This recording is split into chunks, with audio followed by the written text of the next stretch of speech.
एक साधू महाराज होते, एका गावावरून दुसऱ्या गावाला चालले होते. चैत्र महिना, उन्हाळ्याचे दिवस, चैत्र महिना.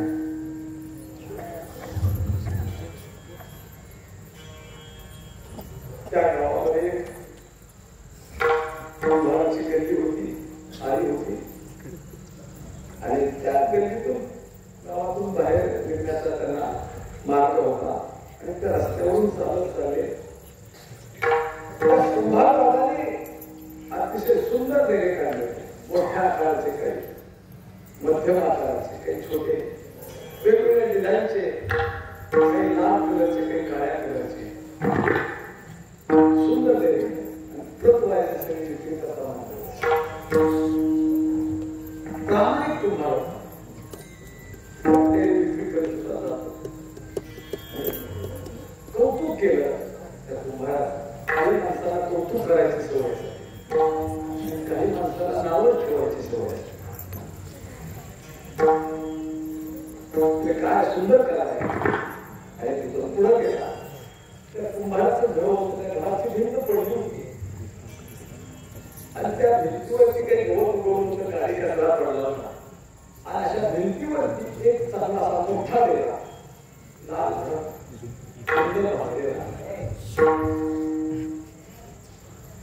असा उपेक्षित पडला होता. आणि त्या कुंभारदाराचं लक्ष त्या डेऱ्याकडे गेलं आणि त्या साधूचं लक्ष. आणि कुंभारदाराला प्रश्न केला, कुंभारदारा सगळे डेरे असे ओळीने प्रेका प्रतवायला मांडले आणि एकच डेरा असा एका बाजूला का उपेक्षित टाकून दिलाय, का फेकून दिलाय त्याला एका बाजूला. कुंभारदाराने उत्तर दिलं, डेरा बांधत असताना गवताची काळी तळाशी राहिली आणि तो डेरा आल्यामध्ये भासताना काळी जळून गेल्यानंतर तो डेरा लिकेज राहिलेला आहे, म्हणजे तो गळतोय. सुईच्या टोकाला छिद्र आहे आणि ते लक्षात येत नाही आणि गिरायकाची माझ्याकडून फसवणूक होऊ नये म्हणून त्याला मी अगोदरच बाजूला काढून टाकलाय. आणि म्हणाला, तो बाद झालेला आहे, असलाय बाद झालेला आहे. तर कुंभाराच्या दृष्टीने तो प्रामाणिक कुंभार असतो. आपल्यासारखा कुंभार असता तर मला हलवल्यात त्याला ऐकायला जाईल. त्याने प्रामाणिकपणानं तो डेरा बाजूला काढून बाद. साधू महाराज हसले कुंभाराकडे, बाद जर झाला असेल तर मला देशील का? कुंभार प्रामाणिक असतो, कुंभार प्रामाणिक असतो. आमच्या सौदागर माझ्या लक्षातून आलं नाही कुंभार उदाहरण होते.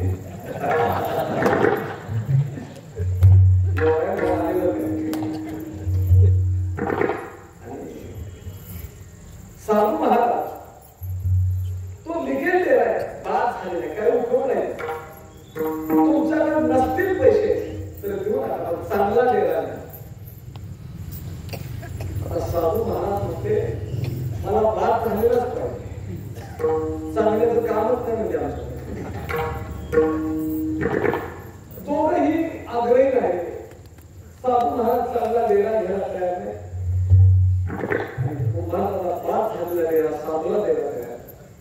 पण शेवटी साधू महाराज मध्ये कुंभाराला हा जर डेरा देत कसा तुम्ही तर मला डेरात नको मी निघालो, मग कसं नका करू, मग पाहिजेच तर घेऊन जा.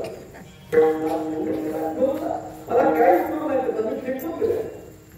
तो बाद झालेला डेरा कुंभाराकडून घेतला, आपल्या धोत्राने स्वच्छ पुसला, आपल्या काखेमध्ये मारला आणि 2 किलोमीटर साधू महाराज चालत गेले. एक नदीला, नदीतून पलीकडे गेले. तिथं एक महादेवाचं मंदिर होतं, जुनाट जागृत स्थान. आपल्या आईसाहेबाच्या शाकंभरी मंदिरासारखं हेमाडपंथी मंदिर, जुनं छान महादेवाची पिंड आहे. कडेला त्या मंदिराच्या दाट झाडी आहे, समोरून नदी वाहते, काळभोर स्वच्छ पाणी. साधू महाराज त्या घाटावरून खाली उतरले, स्वच्छ आंघोळ केली, डेरा स्वच्छ धुतला. डेरा तो पाण्यात भरला, घाटावरती चोरून उडा. त्या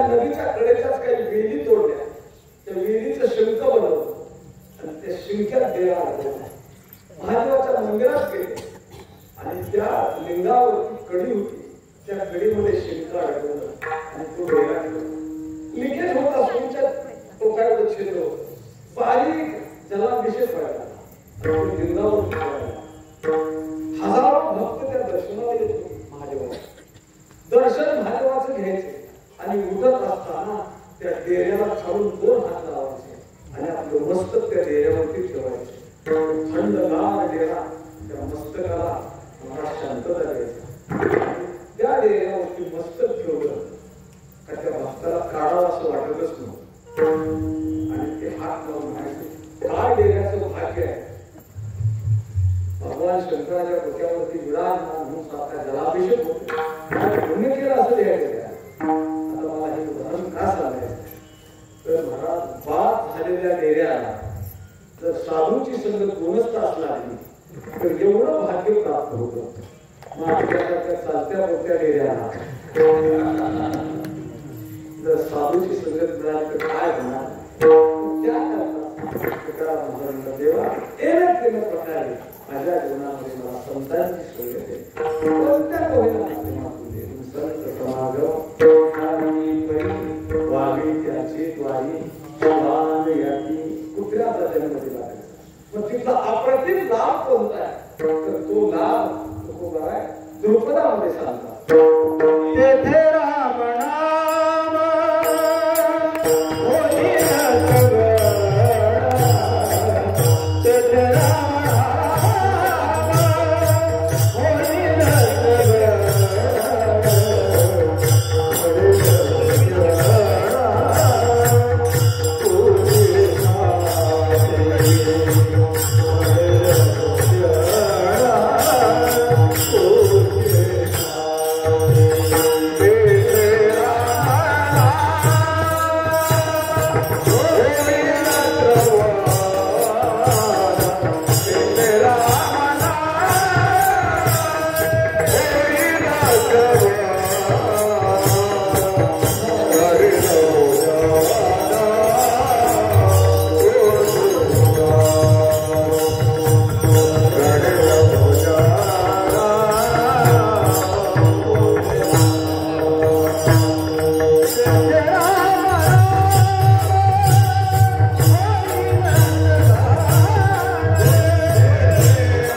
उचिष्ट म्हणजे उष्ट भोजन. उचिष्ट शब्दाचा लक्षणार्थ तुकोबांच्या दृष्टीनं असा आहे. उष्ट कशाला म्हणतो आपण? ज्याला मुखाचा स्पर्श झाला तो आपण तोंड लावून पाणी पिलो आणि एखाद्याने मागितलं तर आपण काय म्हणतो ते नका घेऊ, ते उष्ट आहे. उष्ट घेणं हे चुकीचं आहे. त्याला मुखाचा स्पर्श झाला की उष्ट आहे. पात्रावरचं उष्ट भोजन नाही. तुकोबाई मुखाचा स्पर्श झालेली त्यांची अनुभव त्याला उचिष्ट शब्द आहे. ज्याला मुखाचा स्पर्श झाला ते उचिष्ट. तर मुखाचा स्पर्श कशाला झालेला? त्यांच्या मुखातून बाहेर आले आणि मुखामध्ये अमृत वचने, त्यांच्या मुखातून आलेली अमृत वचने अमृत वाणी माझ्या कानावरती पडे आणि त्यांना माझं पोट तृप्त म्हणतो. घडील भोजन उचिष्टाचे ते हे रामनाम अशी अमृतवाणी म्हणजे उचिष्ट शब्द. की त्यांच्या पात्रावरती राहिले तर ते खायचंच त्यांना कुणाचं गोष्ट खायचं. उचिष्ट शब्दाचा मुखाचा स्पर्श त्यांची अमृतवाणी माझ्या कानावरती पडेल आणि मुखामध्ये अमृत वचने त्यांच्या मुखातून अमृत वाढले. दयाचे विसात शब्द सुखे म्हणून येतील त्यांच्या मुखातून आलेले शब्द हे सहज असते. आपल्या जीवनाचं परिवर्तन करतात. सहज बोलणे असो तिथे रामनाम होईल श्रवण भोजन चिष्टाची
संत समाग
मला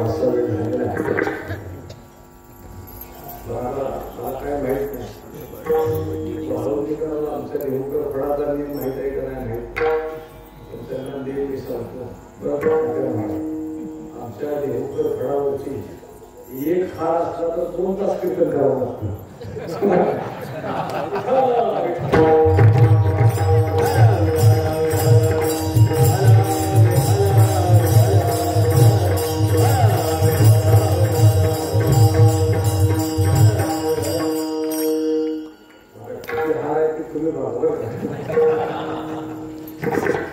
असो सगळे झालेल्या कीर्तनाची वेळ संपली आहे आणि पूर्ण काही नियमापेक्षा 1 तास जादा झालेला बरोबर आपला नियम 8 ते 10 आहे ना थोडस उशीर झाला असं समजून म्हणतात त्या संतांची संगत मला मिळाली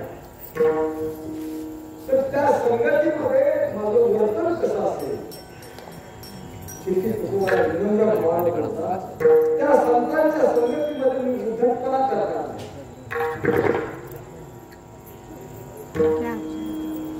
त्यांची मर्यादा मी उल्लंघन करणार नाहीतर काही लोक असतात समाजामध्ये संतापाशी भाऊ असावी मर्यादा नाहीतर काय फलकटाचा धंदा उडत होते काही सुद्धा संत आहे काय समजत संतापून सुद्धा जात म्हणते आपला नादच करायचा नाही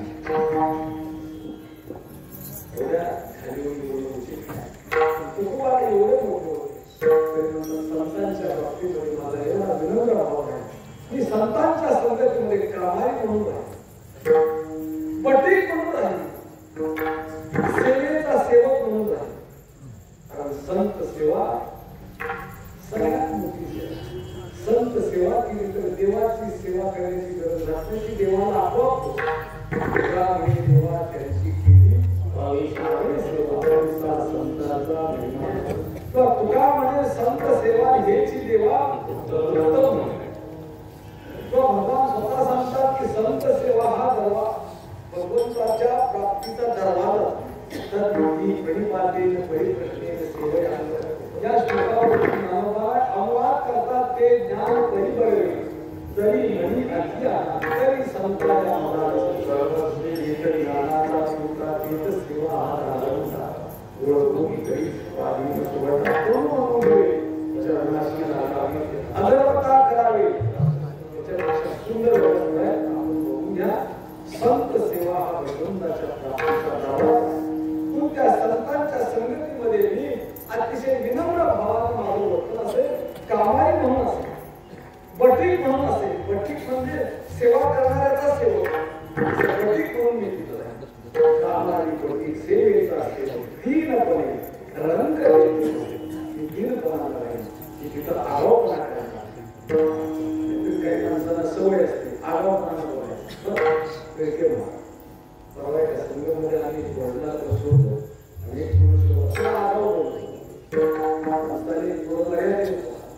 आता काही गरज नव्हती त्याला जखमेवरती मी मला म्हटलं बापूसाहेब तुम्हाला एक बोलू का एक काय 2 बोलतो काय बोललं बोलायचंच म्हटलं काय त्याला आपण काय हात लावू शकतो मला परत शब्द केला म्हणजे तुम्हाला राहत नाही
तेरा नाम होईल घरी भोजन उचिष्टाचे शेवटच्या चरणाचे अगोदर तुका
जन्मल्यापासून मरेपर्यंत प्रयत्न एकच प्रयत्न केलं प्रकारे कोणत्या होणार मला सुख मिळालं मला सुख मिळालं मला सुख मिळालं आतापर्यंत म्हणत वस्तू करता असतो आपण सगळ्याचा प्रयत्न सुखाचा आता कोणाच जीवन आहे मला लागेल दुःख व्हावे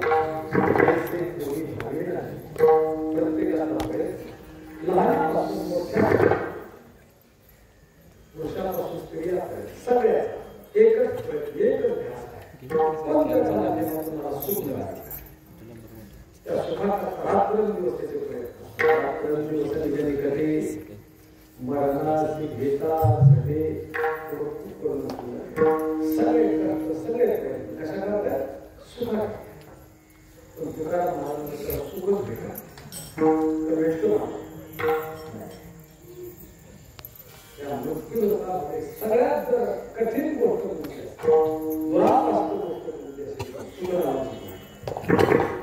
नाही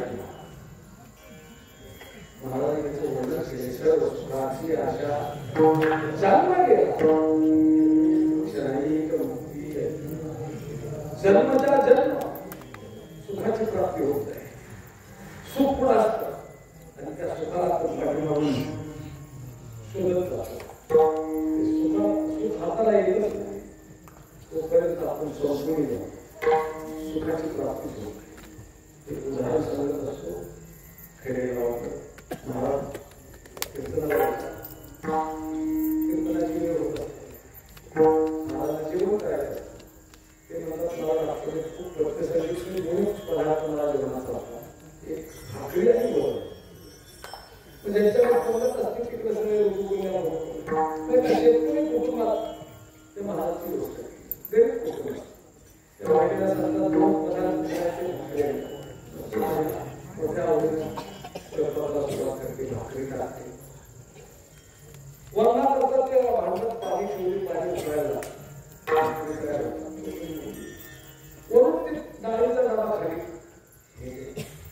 त्या लक्षात येत नसतं डाळ संपत आली दोन तीन मोठी डाळ संपली आता आमच्या महिलांचा स्वभाव खूप चांगला असतो आहे तर भागवून घेतात त्याच्यासाठी तक्रार करत असायची आता दुकानात जायचं तरी आहे तर ठीक आहे वरून ते वरून आणणारे मोठ्यानं ठेवायचं पण दोन तीन मोठी डाळ तुम्ही त्यात टाकली तिची मोठी संस्कार आईला म्हणाले तू ताटं करायला घे वापरू गाडीची मुलाची लोणच्याची बर्फी खाली घे तोपर्यंत मी वरण तयार करते पोळी घेतली आणि त्या वरणाच्या भांड्यात फिरवायला लागली मुलगी हुशार होती पाकशास्त्रामध्ये आईला म्हणाले आई त्या वरणामध्ये पाणी थोडं जास्त झाल्यासारखं मला वाटतं आई तिची समजूत काढते आई तिची वाढे पाणी बरोबर आहे डाळ कमी पडली तुम्ही तर उत्तर येईल मला ह्याच्या मतीदार ते मला सांगायचं ते वरण तयार झालं पण शेवटपर्यंत डाळीची पोळीची गाठच नाही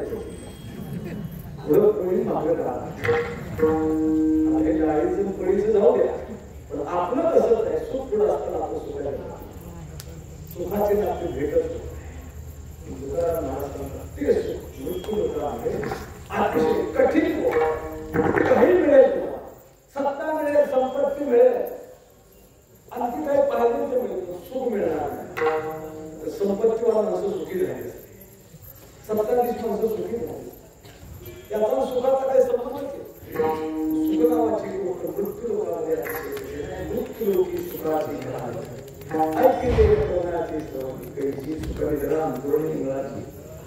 या मृत्यू लोकांमध्ये सुखच पाहिजे असेल तर तुम्ही संतांच्या ते सुख मला मिळालं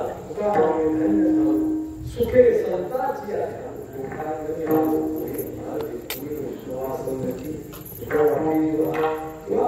खूप प्रमाण देत आहे सुखवाते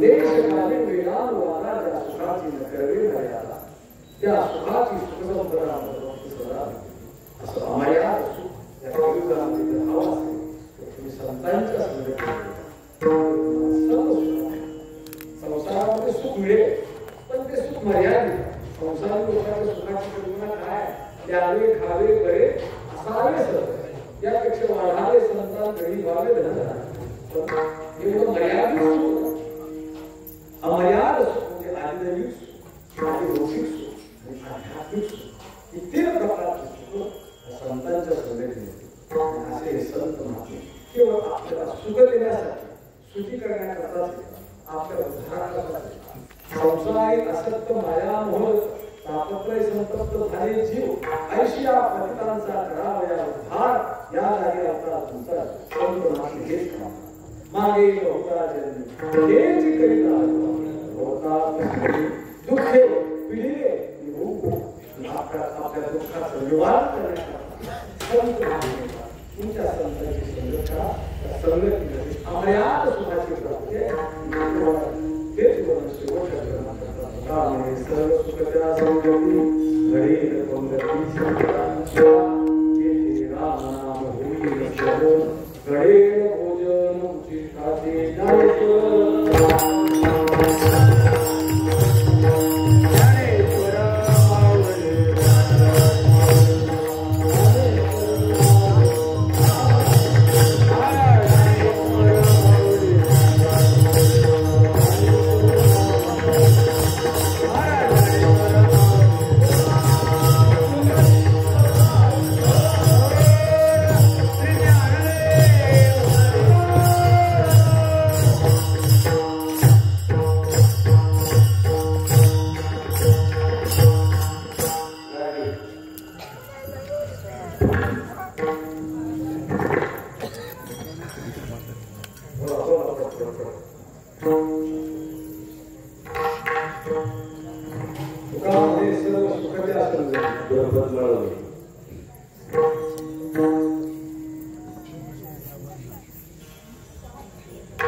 समर्पित करण्याची